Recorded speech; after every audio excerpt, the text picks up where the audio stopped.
السلام عليكم ورحمة الله وبركاته. حضرت اليوم إن شاء الله نتعرف على داء أو شلل بيل، علاقته بطبيب الأسنان، نعرف أكثر عن هذا المرض وما يعنينا نحن كأطباء أسنان في عيادة الأسنان. خلونا نبدأ.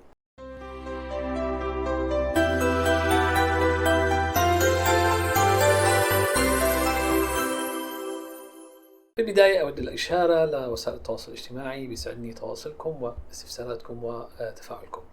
أيضا أتمنى أنه تدعمونا من خلال الاشتراك ومن خلال المشاركة واللايك والتعليقات للمساهمة في انتشار القناة ولتحفيزي على الاستمرار. شلل بيل هو عبارة عن شلل يصيب العصب الوجهي السابع، يتم في فقدان المريض قدرته على التحكم في عضلات الوجه في ناحية واحدة من نواحي الوجه. هو داء مجهول السبب، يتناسب مع إصابة أو عسر في وظيفة العصب المؤهب، وقد يكون هي التأذي جزئي أو تام. يشكل شلل بيل تقريبا 30% من حالات الشلل الوجهي، وهو أقل شيوعا عند الأطفال، لا نشاهده قبل 10 سنوات. بتكون ذروة الحدوث بين عمر 15 و 45، ونسبة الإصابة متساوية بين الذكور والإناث. طبعا المرض في غالب الأحيان يشفى تلقائيا، لكنه يثير فزع المريض، وقد يتم الاشتباه مع حوادث الاحتشاء الدماغي ونقص التروية. من الضروري بالتالي كأطباء أسنان في حال راجعنا مريض شلل بيل أنه نكون احنا عارفين ما يعنينا كأطباء أسنان للتعامل مع هؤلاء المرضى والتعرف عليهم. عادة بيكون تأثر على مستوى أحد نصفي الوجه، بتكون العين في هذه الجهة تقاوم الإغلاق، والمريض غير قادر على تحريك عضلات وجه في النصف المصاب. بالنسبة للأسباب حنشوف الحقيقة أنه بمعظم الحالات هو مجهول السبب. طبعا إذا بدنا نحكي كشلل وجهي بشكل عام، هناك أسباب كثيرة للشلل الوجهي، قد تكون أورام المخ أو الجلطات أو الاحتشاء الدماغي. لكن إذا بدنا نحكي كشلل بيل، فهناك اعتقاد قوي بمسؤولية بعض الفيروسات كفيروس الهيربس سيمبلكس فيروس التايب 1، وانه هي الفيروسات بتكون كامنه، وعمليه تنشيطها على مستوى عقده جاسر هي المسؤوله. لكن طبعا هذا الامر غير مثبت حتى الان. طبعا هناك ايضا مسؤوليه لبعض الالتهابات الطرق التنفسيه اللي ممكن نشوف معها حدوث هي المشكله، وايضا في الحمل يعتبر ريسك فاكتور، وايضا داء السكري ريسك فاكتور. بنشوف كثير من الحالات التي تترافق مع داء السكري، وطبعا التعب وعدم قدرة المريض على أخذ الراحة الكافية والحالات الشدة النفسية. في فترة انتشار فيروس كورونا كان هناك ازدياد في بعض حالات شلل بيل واللي عزيت للفيروس. طبعا نحن إذا بدنا نحكي كشيء مثبت، لا يوجد هناك أي توصيات مثبتة من قبل ال FDA بصلة تطعيمات الكوفيد 19 مع حدوث شلل بيل، لكن أيضا سجلت بعض الإصابات المتزايدة نتيجة لتناول اللقاح. إذا بدنا نحكي نحن كفيزيولوجيا مرضية، طبعا الإصابة تكون على مستوى العصب القحفي السابع اللي هو العصب الوجهي. طبعا العصب الوجهي عنده ألياف حركية وعنده ألياف حسية، فالألياف الحركية تنبه عضلات الوجه وتمثل هي الجزء الأكبر من العصب، والألياف الحسية هي المسؤولة عن الإحساس بالطعم في الثلثين الأماميين للسان. هناك أيضا ألياف للغدة الدمعية وغيرها. طبعا ما يحدث هو أنه عملية الالتهاب على مستوى العصب الوجهي تؤدي لحصول وذمة في العصب، تؤدي لانضغاطه ومن ثم تأذيه، وحدوث نوع من عدم وصول تروية كافية له، وهذا ما يؤدي إلى حدوث تموت على مستوى العصب الوجهي وحدوث الشلل لاحقا. طبعا التحسن التلقائي بيكون بسبب حدوث، نحن بنعرف على مستوى دائما الخلايا العصبية والألياف العصبية حدوث تفاغر بيؤدي إلى تعويض الوظيفة. في بعض الأحيان لا يكون هناك حدوث لتموت، لكن عملية الانغلاق نفسها، الانضغاط على العصب، بتعيق الإشارات العصبية وبتؤدي لحدوث التظاهرات السريرية اللي حنحكي عنها. طبعا بالنسبة للتشخيص حنشوف مجموعة من التظاهرات. بيعتمد طبعا التشخيص السريري بالدرجة الأولى، بيعتمد على الأعراض. المريض بيشكو في البداية من حصول ضعف للعضلات المصابة في نصف الوجه المتأثر تقريبا خلال 48 ساعة، وأيضا يشعر بألم خلف الأذن في كثير من الحالات. يكون هذا الألم أو يسبق حدوث الشلل تقريبا ب 24 أو 48 ساعة. ممكن المريض أيضا يشتكي من فقد إحساسه بالتذوق في نصف اللسان. المريض أيضا يشتكي من حساسية زائدة للأصوات، يحدث هناك دماع بسبب تأثر العضلة العينية الدويرية العينية اللي بتؤدي لأنه المريض غير قادر يصبح على إغلاق عينه، وبالتالي يحدث جفاف للعينين بسبب ذلك. وبالتالي المحافظة على ترطيب العين هو جزء من المعالجة العرضية أو التلطيفية أثناء الإصابة. طبعا الإصابة نفسها تكون على درجات، أيضا يحصل مثل ما شايفين تدلي في زاوية الفم. الدرجة الأولى بيكون المريض تقريبا طبيعي، من الصعب الحقيقة ملاحظة التغير. في الدرجة الثانية بتكون الإصابة خفيفة، نلاحظ ضعف خفيف يحتاج تأمل أكبر من المريض أو من محيطه لأنه يكشفوا وجود فعلا مشكلة. المريض هون باستطاعته إغلاق عينه لكن يحتاج جهد ويشعر ببعض الضعف في الفم. أما في الدرجة الثالثة فبيكون عندنا سوء وظيفي متوسط، بيصير واضح عدم التناظر الوجهي، وبيكون خصوصا أثناء الحركة. ممكن يكون متناظر في أثناء الراحة ويمكن تحريك الجهة قليلا، بنلاحظ إلى حد ما أنه في ضعف في الجهة. لكن في الدرجة الرابعة بتكون الأمور أكثر وضوحا والمريض لا يستطيع إغلاق عينه أو تحريك عضلات في الجهة المصابة. في غالبية الحالات حوالي 90% من الحالات يتعافى المريض خلال أسابيع أو شهور. مهم جدا تفريق المرض عن بعض الأمراض مثل ما قلنا الاحتشاء الدماغي، مثل ما قلنا داء لايم، متلازمة رامسي هاند، متلازمة ميلكيرسون روزنتال، أيضا بعض الأورام اللي على مستوى العصب السمعي، وأيضا مع مرضى التصلب المتعدد. على مستوى الرنين المغناطيسي ممكن أنه أحيانا نكشف انتفاخ العصب وانحشاره على مستوى في العظم الصدغي. ممكن أيضا تخطيط العضلات الكهربائية يعطينا فكرة عن ضعف الوظيفة العضلية بسبب التأذي العصبي. فإذا مثل ما شايفين هي الأربع علامات اللي بتبين لنا بالضبط تعتبر متضافرة لتشخيص داء بيل. عدم قدرة على إحداث تجاعيدات في هذه المنطقة لأنه بصير عدم قدرة على تنشيط العضلة الجبهية في المنطقة، أيضا حدوث تدلي على مستوى الجفن العيني وعدم قدرة على إغلاق العين. أيضا بيصير في عندي ابتسامة غير متناظرة. لما يبتسم المريض حنشوف أنه هون بإمكان العضلة الدويرية الشفوية أنه تكمل وتعطينا مظهر الابتسام، لكن على مستوى الجهة المصابة بيكون الشفة لا تتحرك ويكون هناك تدلي على مستوى زاوية الفم. بالنسبة للمعالجة، المعالجة الحقيقة هي دوائية وجراحية وفيزيائية. طبعا بعض الأطباء بفضلوا إعطاء الاسترويدات مثل البريدنيزون، بينعطى تقريبا بجرعة كبيرة 60 ل 80 ملغ لمدة 5 أيام، وبتتنقص الجرعة تدريجيا. والحقيقة كانت النتائج مشجعة في اختصار فترة الشفاء مع هذا المرض. ممكن في حال الشك بالسبب الفيروسي إعطاء المضادات الفيروسية. بتفيد هي المشاركة بين البريدنيزون مع الأسيكلوفير في تحسين القدرة على الشفاء بشكل أسرع، وهذا أمر مثبت. طبعا كل ما بكرنا في العلاج بيكون الاستجابة أفضل، تقريبا أفضل ما يمكن أنه نحن نبدأ في اليومين 3 الأولى من الإصابة. في حال مرور أسبوع على بدء الإصابة بداء بيل تصبح المعالجة هي الدوائية أقل فعالية. مع الأنماط البسيطة والمتوسطة نتوقع معدل عالي للشفاء بشكل عفوي حتى من دون معالجة، لكن في الحالات الشديدة نحتاج لهي المشاركة الدوائية، وقد تقتضي هون الضرورة أنه نحن نحولهم لاختصاصات أخرى لتحري مشاكل أكثر خطورة. مهم جدا بهي الفترة أنه نعمل معالجة عرضية لبعض التظاهرات اللي ممكن عدم معالجتها تؤدي لتفاقم أعراض أخرى، كمثلا تجنب جفاف القرنية، لأنه المريض ما عاد بيكون قادر يخفض جفنه حتى أثناء النوم. فهون ضروري أنه يكون في عندي بعض الأدوية اللي تعمل ترطيب للعين، وأيضا المعالجة الفيزيائية لتدليك العضلات وتحسين القدرة على تحريك العضلات وخصوصا حركات الشفة.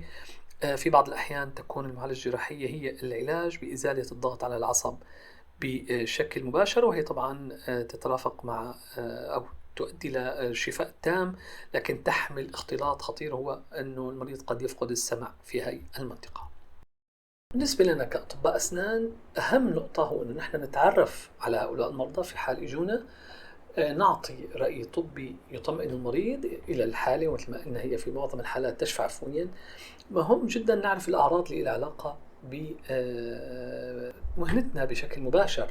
المريض قد يراجع لأنه يشتكي من فقدان القدرة على حاسة التذوق مثل ما قلنا في الجهة المصابة، خصوصا على مستوى ذروة اللسان أو الجزء الأمامي من اللسان اللي هو طبعا مهم جدا في عملية التذوق. المريض أيضا يشتكي من عدم قدرته على الابتسام بشكل طبيعي وتأثر الشفة، وقد يشتكي المريض من حدوث تنميل أو خدر في الجهة المصابة على مستوى الشفاه، أو حتى ممكن يمتد إلى خلف الأذن.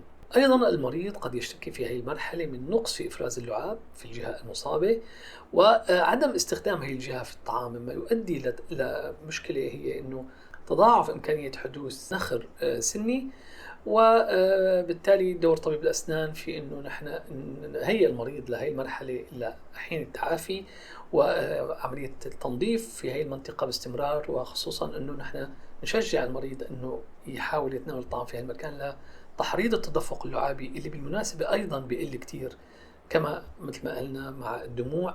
فمهم جدا نحن نكون واعيين لهي الاختلاطات وتوعية المريض، والمحاولة قدر الإمكان أنه نتجاوز مرحلة التعافي المريض من دون ما يحصل مشاكل كبيرة على مستوى اللثة والأسنان في الجهة المصابة.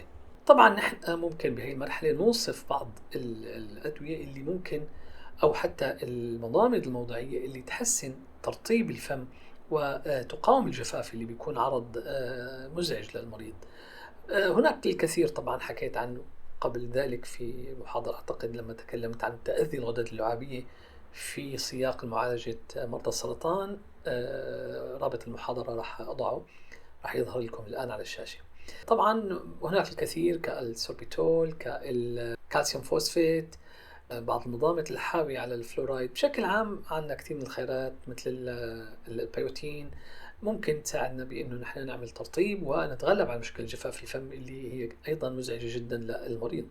وهون أيضا بدي أكد على أنه نحن لمقاومة التسوس أو حدوث التسوس العالية في هذه الفترة ممكن أنه نطبق الفلورايد كل شهرين أو كل 3 أشهر للمريض للمساعدة في الوقاية من حدوث هذه المشكلة. فنحن بنحاول أنه نعوض الإفراز اللعابي من خلال مثل ما قلنا تعزيز البريكيشن أو ترطيب الفم ببعض المضامد كالبيوتين، وأيضا تطبيق الفلورايد بشكل مكثف لعملية ضبط التسوس، وأيضا تحفيز المريض على إجراء الصحة الفموية من خلال التفريش وغيره، وأيضا عملية السكيلينج في أي عيادة ممكن كل 3 أشهر لحين حدوث الشفاء. أيضا المرضى بسبب المرض حكينا أنه بيؤدي لتدلي زاوية الفم للأسفل، فممكن يراجع بحدوث ما يدعى بالكايلايتس أو التهاب الفم الزاوي، ونحن هون بيصير لازم نعطي المريض مضادات فطرية لمعالجة هذه الحالة وعدم تفاقمها. طبعا المضادات الفطرية كالنستاتين وغيرها متوفرة في الصيدليات. أيضا بسبب ضعف العضلات في المنطقة المصابة بدنا ننبه أنه راح يحدث عملية تراكم للأكل في المنطقة اللي ما بيقوم فيها بالمضغ المريض والتدفق اللعابي فيها منخفض. فبنحرض المريض على أنه بعد كل وجبة طعام يتمضمض بالمي، يحاول يزيل البقايا الطعامية اللي ما عم في إفراز لعابي، يحرض إزالتها بالخيوط السنية، بالفراشي بين السنية، بالتفريش. كل هاي الأمور بتساعد الحقيقة على تلافي حدوث اختلاطات على مستوى الأسنان أكبر مع تقدم الزمن أو الوقت. ومثل ما قلت أهم نقطة هو أنه لو راجع المريض بعيادة الأسنان للاشتكاء من أي مشاكل على مستوى الفم، ضرورة أنه الطبيب يكون قادر يشخص المشكلة بشكل أوسع ويتوصل لتشخيص أداء بيل أو تحويله للمختص. المهم أنه يتعامل مع الحالة وكأنه حالة معروفة ويطمئن المريض، ولا يحاول أنه يعطي تشخيص خاطئ أو ممكن يثير فزع المريض. فأهم شيء في محاضرة اليوم هو أنه طبيب الأسنان يكون عارف هي الحالة وما يعقبها من اختلاطات على مستوى الفم والأسنان. أيضا قد يراجع مريض شلل بيل اللي بيتناول الدينشرز، بيراجع طبيب الأسنان بأنه لم يعد الدينشر ثابت، لم يعد مريح، والسبب هو أنه لم يعد اللسان يقوم بدوره في تثبيت الدينشر، وأنه نقص التدفق اللعابي أيضا بيقلل التثبيت، وبطبيعة الحال عدم المضغ في الجانب المصاب أيضا يؤدي لحدوث تقرحات في هالمنطقة. فنحن هون ربما في بعض الأحيان مفترض أنه نحاكم الحالة في حال وجدنا أنه الحالة متقدمة أو متوسطة، فننصح المريض بتجنب ارتداء الدينشرز في فترة الإصابة، وممكن يرتديها لأسباب جمالية، لكن من الصعب أنه يمضغ الأطعمة معها، وبالتالي ننصح المريض بإزالة الأطقم في هذه الفترة لحين حدوث الشفاء واستعادة القدرة على المضغ وحركة العضلات واللسان بشكل طبيعي. بالنسبة لمرضى شلل البيلي اللي انقضى فترة طويلة ولم يتعافوا، بطبيعة الحال هم يقوموا بالطعام أو مضغ الطعام على جانب واحد مع طول المدة، ممكن هذا يؤدي لمشاكل مو بس على مستوى اللثة والأسنان، ممكن يؤدي أيضا لمشاكل على مستوى TMG نفسه. هون احنا مهم انه ننصح المريض بمراجعة الطبيب العصبية ومناقشة الحلول الجراحية لعدم إطالة الفترة اللي ممكن تؤدي لمشاكل مثل ما قلنا أكثر اتساعا من النخور السنية والتهابات اللثة الموضعية. طبعا الزيارات الدورية بالنسبة لهؤلاء المرضى يفترض أن تصير بشكل أقصر مما قبل، ممكن شهر أو كل شهر أو شهرين نشوف المريض، نعمل السكيلينج، نعمل بوليشنج، ممكن نطبق الفلورايد فارنيش لإعطاء مقاومة أو وقاية أكبر ضد التسوس أو النخر السني، وبطبيعة الحال جميع التعليمات الصحة الفموية اللي ذكرتها قبل قليل. ممكن أيضا نشجع المريض على تقليل المشروبات الكربونية كالكافيين وغيرها، أيضا التدخين، كل هاي الأمور لأنه بتزيد الإحساس بجفاف الفم، بتفاقم مشكلة جفاف الفم وأيضا التروية الدموية في المنطقة، فممكن كمان ننصح المريض بتقليلها أو حتى تجنبها خلال هاي الفترة. نطلب من المريض يستخدم النانولين بيست ليب بالم مرطب شفاه الحاوي على اللانولين، لأنه بيؤدي لعملية ترطيب للشفاه اللي مثل ما قلنا أيضا بسبب ضعف الحركة في الجهة المصابة بتؤدي لأنه يحصل له جفاف وبالتالي تشقق وزيادة في انزعاج المريض وعدم راحته. فكمان هذا الإجراء ممكن يفيد في الوقاية من هاي المشكلة. آخر شيء بدي أقوله أنه من الممكن هؤلاء المرضى بسبب ضعف التحكم في العضلات في الجهة المصابة أنه يراجعونا بحدوث تقرحات أو عضلة الخد أثناء تناول الطعام، فهذا أمر وارد ممكن ينبغي أنه نحن نتعامل معه بشكل فوري لمعالجة هذه التقرحات منذ البداية وتسريع فترة شفائها. بهذا الشكل تنتهي محاضرة اليوم. أتمنى أنه المحاضرة مفيدة. نتابع إن شاء الله في سلسلة تدبير الأمراض العامة في عيادة الأسنان. نحكي في المحاضرة القادمة عن سينكوبي أو حالات الإغماء في عيادة الأسنان. دمتم بخير، والسلام عليكم ورحمة الله وبركاته.